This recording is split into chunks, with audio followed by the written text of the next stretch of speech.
이런 기미가 도대체 왜 생기고 어떻게 생긴 게 기미인지를 제 따님이 이렇게 엄마를 막 째려봐. 물론 집에서 좋아지게 할 수 있는 방법이 있어요. 한 두세 번 정도 이렇게 반복하고 나면은 그게 몇 년 동안 잘 유지가 되는 경우가 많아요. 기미도 정말 많이 좋아질 수가 있기 때문에. 안녕하세요 여러분, 토리파 이상욱입니다. 자, 오늘은 기미에 대해서 제가 얘기를 좀 한번 해볼까 하는데, 저희 병원에도 실제로 기미 때문에 고민이 있으셔서 오시는 분들이 굉장히 많은데, 이런 기미가 도대체 왜 생기고 어떻게 생긴 게 기미인지를 아직도 잘 모르시는 분들이 많으시더라고요. 그리고 이런 기미들을 집에서 어떤 치료를 할 수가 있고 병원에서는 어떤 치료를 할 수 있는지, 이 기미에 대해서 한번 낱낱이 파헤쳐 보도록 하겠습니다. 기미는 제가 보통 비유를 환자분들한테 이렇게 말씀드려요. 수조가 있으면 잉크를 떨어뜨리면 잉크가 물 안에서 퍼지겠죠. 그렇게 피부 안쪽으로 이렇게 퍼져 있는 색소가 기미다. 우리가 모래사장이 있으면 거기에 예를 들면 탄소 가루 같은 검은 거 있죠. 그런 거를 확 뿌려버리면 어때요? 탄소 가루가 뿌려지면서 꺼멓게 되겠죠. 그렇게 좀 흩날리고 뿌려져 있는 게 기미다, 이렇게 생각을 하시면 돼요. 그러면 막 죽은 깨 같은 것도 네. 기미의 종류인 건가요? 죽은 깨는 조금 더 피부 표면에 있어서 약간 덩어리진 형태로 되어 있어요. 밀도가 높은 색소라고 보시면 돼요. 그래서 죽은 깨나 이런 애들은 치료가 굉장히 쉽습니다. 그냥 우리가 모래사장에 돌멩이 있으면 그냥 이렇게 주워버리기만 하면 되잖아요. 그러면 그 기미는 도대체 왜 생기는 거예요? 원인이 너무너무 많아요. 근데 알려진 원인 내에서 가장 큰 포션을 차지하는 게 일단은 1번은 유전입니다. 아, 너무 슬프죠. 그래서 모녀분이 오시면은 기미 유전이에요 하면은 제 따님이 이렇게 엄마를 막 째려봐. 그런 경우가 좀 있거든요. 유전인 경우가 많지만 본인이 관리를 잘못해서 기미가 생기는 경우도 있다. 그럼 두 번째는 뭘까요? 자외선이겠죠. 자전거 타거나 아니면 러닝하거나 하시는 분들 있죠. 그런 분들은 자외선을 많이 쐬다 보니까 기미라든지 이런 색소 질환이 많이 생겨요. 그리고 이제 세 번째는 여성 호르몬이 문제가 되는 경우가 많습니다. 그래서 여성분들은 출산 전후로 해서 호르몬의 변화를 굉장히 많이 겪게 되는데, 그럴 때 기미가 조금 많이 생기기도 하고, 경구 피임약이라든지 아니면은 갱년기가 됐을 때 먹는 그런 호르몬 약들이 있는데, 그런 거를 먹었을 때도 기미가 이렇게 올라오는 경우가 되게 많아요. 그래서 기미는 너무너무 다양한 원인이 있다. 사실 굉장히 난치성 질환으로 아직까지도 분류가 되고 있어요. 그러니까 난치라고 하는 거는 치료가 굉장히 어렵다라는 뜻이죠. 완치라고 하는 개념이 없고 조금 완화를 시킬 수가 있는 그런 개념이기 때문에 굉장히 치료가 난치성 색소로 분류가 되는 건데, 이 기미도 물론 집에서 좋아지게 할 수 있는 방법이 있어요. 제가 오늘 말씀드리는 그런 루틴대로 열심히 관리를 하시다 보면은 기미뿐만 아니라 여러분들 얼굴에 있는 다양한 색소들이 조금 옅어지고 좋아지는 느낌을 가지고 갈 수 있을 거라고 생각을 합니다.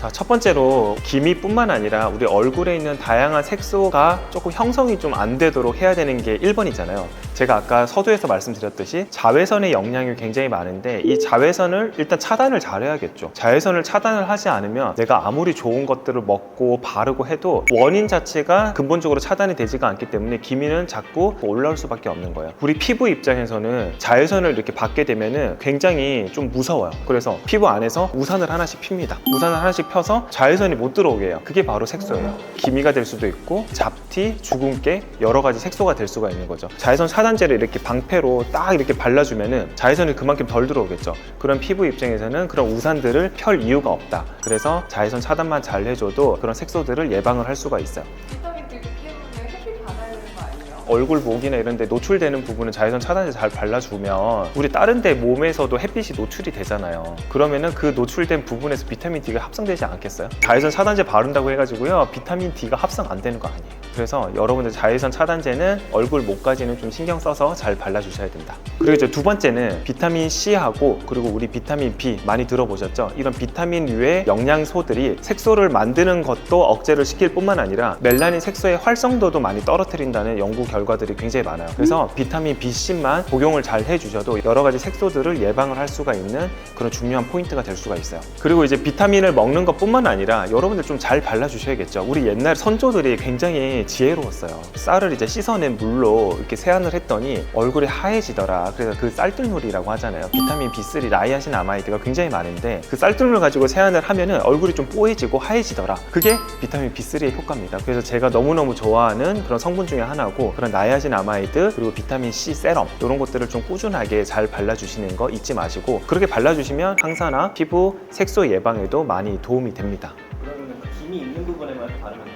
아니요, 전체적으로 발라주시면 좋겠죠. 우리가 어디에 앞으로 기미라든지 색소들이 생길지 모르잖아요. 그러니까 전체적으로 다 발라줘야지 예방이 좀 되겠죠. 그리고 요즘에 그 레티놀 화장품 이런 거 들어본 적 있어요? 우리가 그거를 발랐을 때 우리 피부 맨 바깥층인 각질층이라고 해요. 피부 표피의 각질층들이 탈락이 좀 빨리 돼요. 피부 안쪽에서는 탈락이 되니까 빨리 만들어야 되잖아요. 피부의 재생력이 좀 좋아진다. 그래서 레티놀 화장품들을 발랐을 때는 미세한 각질들이 탈락이 되면서 그 각질 안에도 보면은 색소들이 좀 섞여 있겠죠. 그래서 그런 것들이 좀 탈락이 되면서 얼굴이 좀 환해진다. 근데 레티놀 화장품들은 조금 자극감이 있을 수 있어요. 내가 이제 이 레티놀에 자극감이 있거나 열감이 있거나 각질이 너무 많이 탈락이 되거나 그런 경우에는 좀 사용을 좀 지양을 해주셔야 되고, 이게 뭐 하루 일주일 한다고 절대 좋아지지는 않아요. 여러분들 몇 개월씩 꾸준하게 관리를 해보시면서 밝아지는 거를 좀 경험을 좀 해보셔야 돼요. 자, 그리고 이제 여러분들 이제 조금 더 적극적인 치료를 원하시는 분들이 분명히 계실 거예요. 그래서 오늘 영상에서 조금 어떻게 보면 핵심 포인트라고 할 수가 있는데, 여러분들 이제 약국 자주 가시잖아요. 다양한 연고하고 다양한 먹는 약들이 있어요. 첫 번째로는 바르는 약인데 크게 세 종류가 있어요. 첫 번째 성분은 하이드로퀴논이라고 하는 성분인데, 이게 뭐냐면 즙을 만드는데, 즙을 만드는 과정에서 뭐 트럭도 왔다 갔다 해야 되고, 그 많은 과정 중에서 트럭이 이제 재료들을 운송을 하잖아요. 그거를 만약에 차단을 해버리면은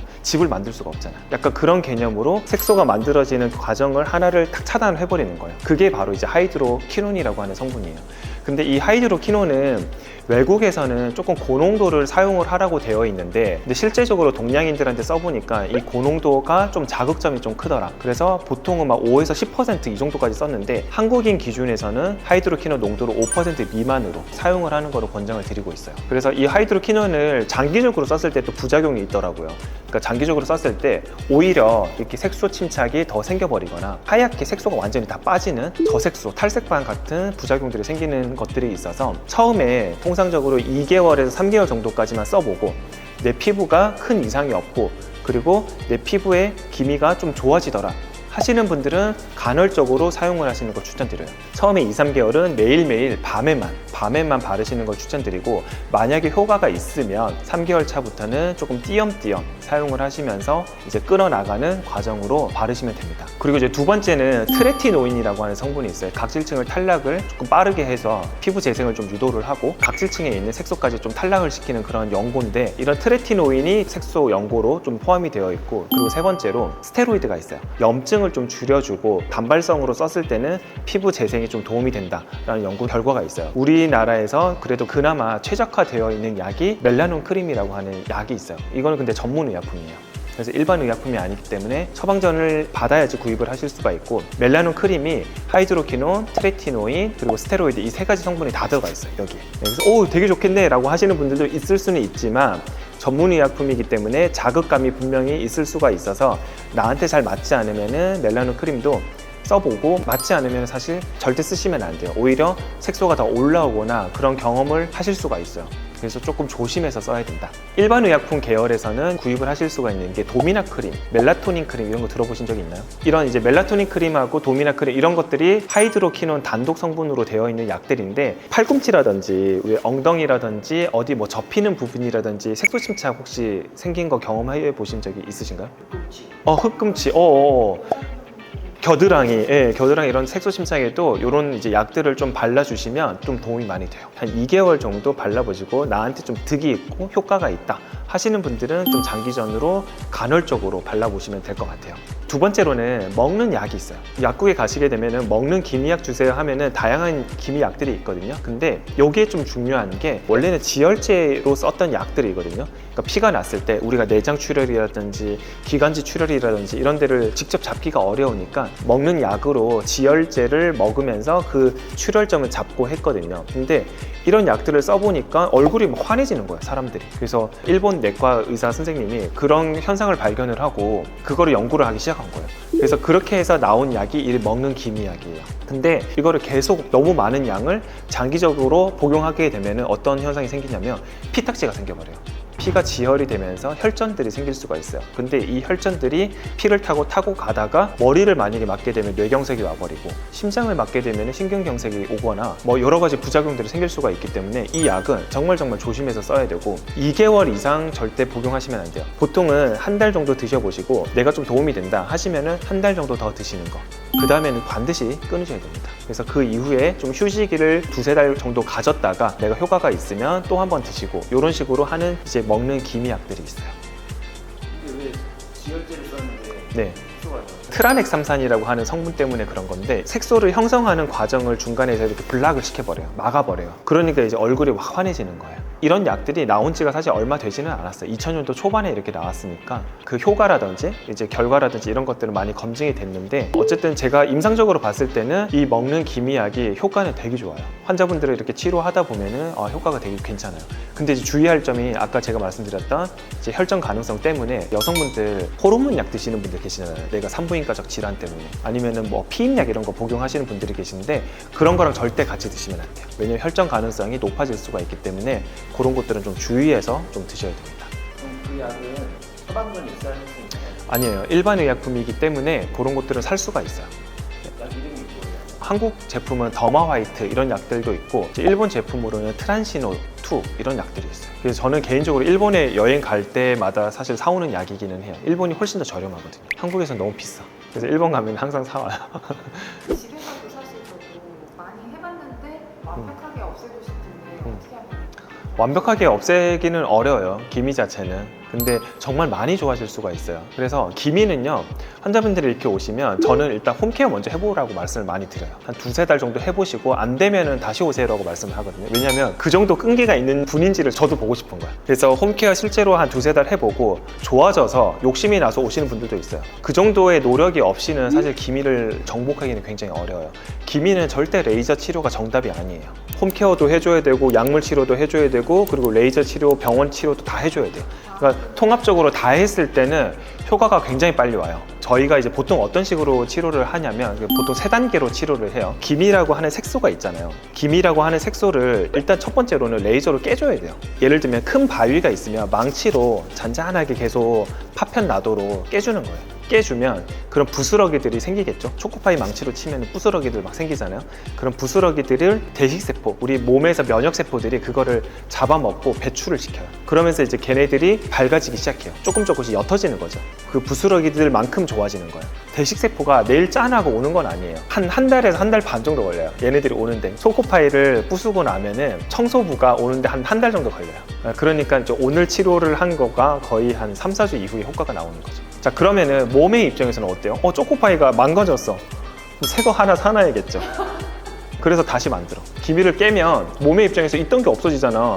내 보호막으로 막 안전하게 생각을 했는데 깨지잖아요. 벙커가 있는데 벙커가 깨지기 시작해. 그럼 그걸 보완을 하겠죠. 보수를 하겠죠. 우리 몸의 입장에서는 다시 기미를 만들어 버려요. 근데 아까 제가 말씀드렸던 약물, 기미를 만들게 하는 걸 억제시키는 게 약물이라 그랬잖아요. 그래서 약물 치료를 같이 해야 돼요. 그래야지 깨는 만큼 빨리빨리 좋아져. 그러면 기미하고 평생 완치는 아예 못하는 거예요? 이거는 저의 뇌피셜이에요. 이게 뭐 논문적으로 보고는 된 건 없는데 제가 수많은 이제 몇만 명의 이제 환자분들을 치료를 해보면서 그런 거 있잖아요. 강아지들도 훈련을 딱 시키면 처음에는 말 잘 듣죠. 처음에는 말 잘 듣다가 다른 데 이제 또 배변하는 경우가 있잖아요. 그럼 다시 훈련시키죠. 그리고 몇 번 이렇게 훈련을 시키잖아요. 그러면은 저희가 뭐 따로 이렇게 포상을 하지 않아도 얘네들이 말을 잘 들어요. 기미가 딱 그래요. 계속 훈련시켜야 돼요. 그래서 피부 입장에서는 야, 너네들 색소를 만드는 게 너네들 정상이 아니야. 얘네들은 지금 색소를 만드는 게 정상으로 생각을 하고 있어. 근데 이제 그거를 계속 비정상이다, 비정상이다, 너네들 만드는 게 비정상이다, 이렇게 계속 교육을 훈련을 시켜줘야지 기미가 나중에 재발을 안 해요. 한 2-3번 정도 이렇게 반복하고 나면은 그게 몇 년 동안 이후에도 잘 유지가 되는 경우가 많아요. 재발이 없을 수는 없겠지만 계속 반복적인 이제 학습을 통해서 기미도 어느 정도 많이 이렇게 세력을 눌릴 수가 있어요. 사실 의사들의 역할은요, 딱 2가지밖에 없어요. 제가 첫 번째로 이제 깬다라고 말씀을 드렸고, 두 번째는 색소가 다시 만들어지는 걸 억제를 시킨다. 우리가 피부 진피를 건강하게 만들어서 이 대식세포라든지 면역세포들이 빨리빨리 많은 양들이 오게 해주고 파편들이 잘 배출되도록 해주는 시스템, 그게 이제 진피 건강이라고 표현을 하는데, 근데 체질적으로 내가 색소를 많이 만들어내는 공장을 갖고 있는 소유자야. 그러면은 그거 어쩔 수가 없어요. 계속 깨줘봤자 계속 많이 만들어내니까. 그래서 그런 분들은 반드시 약물 치료가 들어가야 돼요. 기미가 있는 분들이 진짜 대화를 많이 해보면 우울감도 좀 많이 있으신 것 같고, 그런 이제 색소 질환 때문에 피부가 좀 어두워 보이고 하니까 더 나이 들어 보이고 자신감도 좀 없어지고, 근데 또 좋아지니까 자존감이 굉장히 많이 높아지고 되게 사람이 밝아져요. 저렇게 이제 치료를 하고 나니까 색소뿐만 아니라 사람이 밝아지구나, 이런 생각을 좀 많이 하기는 했었어요. 그래서 기미 치료가 아직까지는 굉장히 어려운 영역이긴 하지만 여러 가지 치료를 복합적으로 병행을 했을 때, 그리고 여러분들이 집에서 홈케어적으로 열심히 노력을 해주시면은 기미도 정말 많이 좋아질 수가 있기 때문에 기미에 대해서 너무 고민을 많이 하시지 마시고, 여러분들 아까 제가 말씀드렸던 홈케어, 약물 치료, 그리고 주변에 계시는 많은 좋은 선생님들을 찾아가지고 병원에서까지 적극적으로 좀 치료를 해보시면은 기미도 어느 정도 굉장히 많이 밝아지고 환해지는 거를 경험을 하실 수가 있을 거라고 생각을 합니다. 자, 오늘은 제가 기미에 대해서 전체적인 집에서는 어떻게 관리를 해야 되는지, 병원에 가지 않고 약을 통해서 어떤 관리를 할 수가 있는지, 병원에서는 어떤 치료를 할 수 있는지 전반적인 기미 치료에 대해서 말씀을 드렸는데, 오늘 영상이 도움이 되셨으면 구독과 좋아요, 알림 설정까지 부탁드리고, 기미 때문에 고민하고 계시는 많은 지인분들이 계시면 오늘 영상 공유해 주시면 대단히 감사하겠습니다. 오늘 영상 여기까지 할게요. 안녕.